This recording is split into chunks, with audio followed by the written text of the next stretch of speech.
and gentlemen. My name is Ponle Jeremiah, and here with me is hey, this afternoon we are here to chat with our father and our mother, Bishop and Mommy Bishop.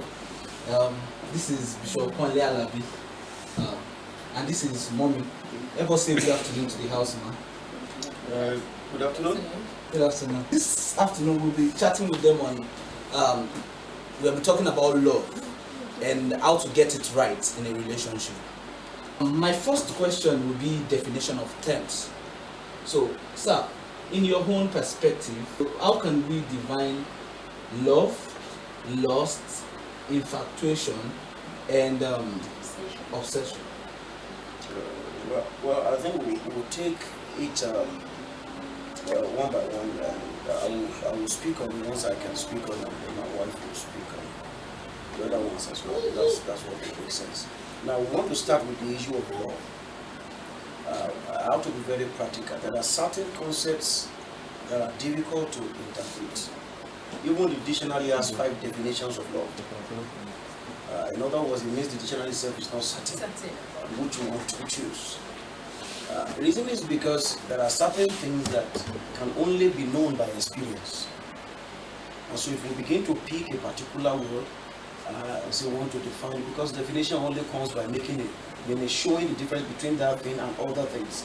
And so it could be a little bit difficult. But I want to quickly use certain concept that can, in a way encompass all the other definitions out there. Love is a sacrifice. Love is giving. Love is showing concern. You see, I've given 3 words there: sacrifice, giving, concern. And if you now begin to look at all these 3 words, if you join them together, it might be easy for us to give a direct definition of love, a sincere definition of love. That is why it could be a little bit difficult to have a straightforward word for love. But I will simply want to zero down on the sacrificial aspect of love. Love wants to give. It is not interested in taking. Love wants to protect by showing concern. It is not interested in exposing the other partner. And so when we talk about love, it is always about sacrifice, and it always intends to give. Someone will say the heartbeat of God says give. That is why the center of the definition of love will always be in God. Someone say if you listen to the heartbeat of God, it will be beaten as give. That is why it is so difficult for us to be able to explain love. This Bible says God is love. And that's why I started with the aspect of the definition. Now, others will want to begin to pick up some other words to say, oh, this is love, this is that.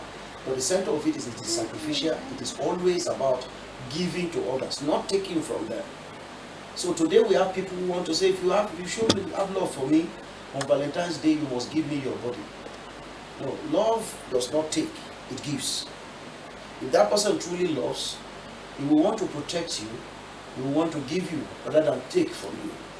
Now, if that is the standard, it will help us with the other words that we have said. I will speak on, I think you mentioned infatuation, and then obsession, and then lust. I think the next one you talked about earlier was lust. Now, lust will naturally want to stand opposite the value of love. It seeks to take, not to give. It seeks to use, not to sacrifice. And so it is easy for us to be able to differentiate in that aspect. Now, the expression of love and lust will be similar, but the actions of love and lust will differentiate it. And lust will use the other things we have talked about. My wife will want to talk about infatuation, but I want to talk on obsession. I would like to talk on infatuation. The reason is because when you are infatuated with someone, what you want to do is that you want to satisfy yourself. You see, it does not seek to give. You like that person because I remember those days. I don't know if it's still a funny thing today, but those days when we were slightly younger, we used to joke that there are some women who are party materials, those who are domestic materials. They say, let's take this one's out for a party, but this one when we want to get married, then you say, oh, this is the one I want to marry. Now, infatuation is all about, I want to feel good about myself. I want to feel nice about myself. You see, I'm using feeling now. I want to feel good about myself. So, how do I feel good about myself? I look for something to compliment me, to make me feel important, to make me feel good about myself. And that's where the issue of infatuation comes in. And because you are infatuated with something, you are so bent on getting that thing at all cost. You want to take, not give. So bent on taking, not giving. Now, today is quite difficult when you have people who go out there and say, oh, I'm in love. How do you know you are in love? I call every moment. I try to be around. I spend money on him or her. I give my time. I try to help him or her out from time to time. Now, all of these things will look as if it is love. But the question I should be at the bottom of it all is, who is giving and who is taking?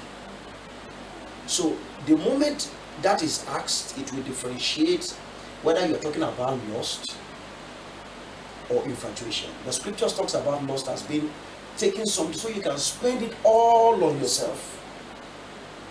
All on yourself. So it will require the actual aspect of infatuation. In other words, you just want to just feel like, oh, if I get this girl or this guy. You know, just as I usually joke, I said, some girls today want to have the Antichrist. They want to marry the Antichrist. You know, the number of the Antichrist is 666. 6-pack. In other words, if you have a pot belly, you're in problem. 6-pack, chest, 6-figure salary, and 6 feet tall. Why do they want that? Because that will complement what they desire and they think will make them feel adequate. So, all the other things you have mentioned, always talk about them. Before my wife talks about obsession, I should allow her to talk about obsession before I go back to the issue of something I still want to talk about today. Because I think she will be able to say more on that. Obsession is when you crave for something or somebody and you want to get it by all means. No, regardless of who you stepped on, who you hurt or something, you just want to get, and you are going all out for it. And when you have it, you do everything to make that thing or make that person be in your capacity or be within your capacity. In other words, what you do is you make that person your focus, your target. You wake up every morning, you're thinking about that thing or that person, and you want that thing at all costs. At all costs. You see not now, minding loss, infatuation, that obsession is always about taking for yourself, not giving. Now, we have to be very careful when we talk about this, because usually what we want to use to measure all this is feelings. Yes, it's feeling. Now, love transcends feelings. No feelings. You're not telling me that, are you saying that love has nothing to do with feeling? No, it has a lot to do with feeling. But love has, the basis of love goes beyond just mere feelings. Now, if you build it on feelings, you are using your senses. What you can see, what you can smell, what you can taste, what you can hear, what you can touch. That now becomes the criteria for what you want to get for yourself. Now, love goes beyond all that. Rather than feeling initiating love, love uses feeling in a complementary way. Because love is not just about feeling. Because it is giving, it is sacrificial, it is decisive. Love is a decision. A decision. Now, we'll say this and we'll say, we used to joke when somebody said, oh, so much madly in love, I can't control myself. That is not love. That is probably obsession, or infatuation, or lust. Because now, what it does is that it transfers you to the control of feelings rather than decision. In other words, they will say love is blind. Love has its eyes open wide. Exactly. One has to be very careful with all these cultural innuendos like getting married. You say it in Yoruba or that's rubbish. That love is so blind that it's like you have to shop in the dark to get somebody to marry. That is a maxim that does not apply at all times. Because love is a decision you make consciously. You see, we've been able to talk about love as sacrificial, as giving, and as a decision. Now, because you have decided, because of what you want to give, now you now apply feelings to make that love meaningful. I used to joke, my wife knows this, I used to joke before we got married, long time ago. Even some of my friends who went to school together with me will say, I have all the ideas. I'm only looking for the place to practice it. I have all the ideas. In other words, I have how to apply feelings to my love decision so that my love experience will have impact.